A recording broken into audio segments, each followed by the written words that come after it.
Welcome to Part 2 in Northern Perspective's review of Justin Trudeau's Top 10 Scandals.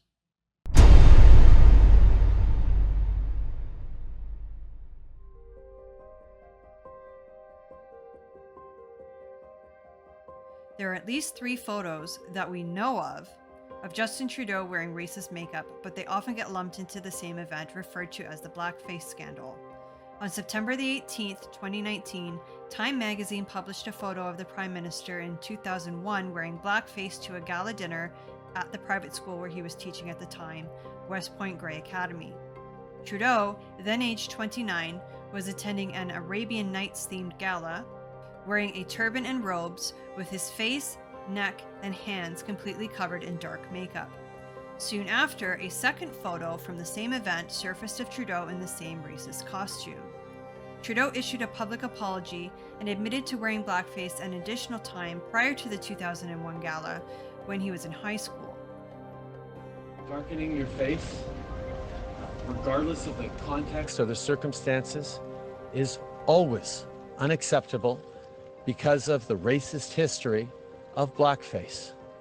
I should have understood that then, and I never should have done it. I recognize that it is something absolutely unacceptable to do, and I appreciate calling it makeup, but it was blackface, and that is just not right.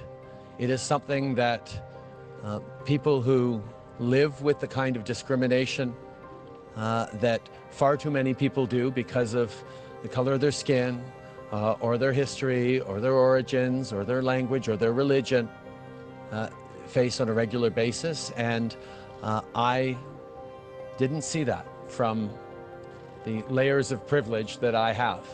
Wanting to do good and wanting to do better simply isn't good enough, and you need to take responsibility for mistakes that hurt people who thought I was an ally, who hopefully many of them still consider me an ally.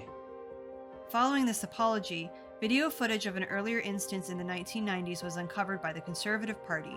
It is unclear to us whether or not this was the other instance that Trudeau mentioned during this apology. For a guy who likes to call right-wing voters racist, he should take a good hard look in the mirror. When Justin Trudeau next faces reporters and Canadian voters, the whole country will likely be leaning in. There is a major new development this hour as the Liberal leader and his advisors are deciding the next move. Another image of Trudeau wearing what appears to be blackface. It is the 4th similar image now to have come to light in the past 24 hours. This time it is on video. The video obtained by Global News and provided exclusively to them. Now, CBC News has not independently confirmed that it is Trudeau in the video. It's a short sequence lasting only 4 seconds, no audio. So if we freeze it on that image there, you can see that Justin Trudeau does appear to be in blackface. His arms and legs are darkened too.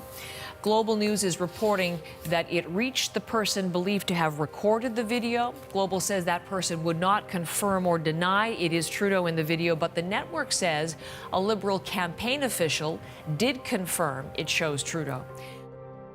For 9 days, Vancouver businessman Michael Adamson has been a ghost, not returning phone calls, nowhere to be found. Silent after releasing the now infamous photo of Justin Trudeau in blackface and turban, found in a yearbook from West Point Grey Academy, the private Vancouver school where Trudeau taught back in 2001.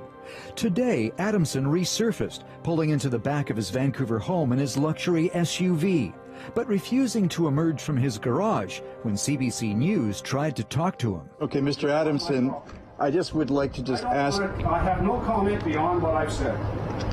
So, like I said, I respect what you have to do, but I have no further comments. What Adamson did have to say today came through a press release, speaking to his motivation for releasing the 18-year-old photo during the election campaign. Quote, as a past member of the West Point Grey Academy community, I had been aware of the gossip surrounding the existence of this photograph and was in a position to provide a copy of it from the school yearbook to the Time reporter. CBC News has learned Adamson's son attended a New York State University with the young journalist who broke the story in Time. I am not and have never been a member of a political party. I received no payment for releasing this photograph. My decision was motivated solely by the belief the Canadian public had the right to see it. Adamson says that statement will serve as the only comment he'll be making on the matter. CBC News has been unable to find any record of Adamson or any family member making a contribution to a political party. Eric Rankin, CBC News, Vancouver. And just imagine if this actually happened to somebody in the Conservative Party.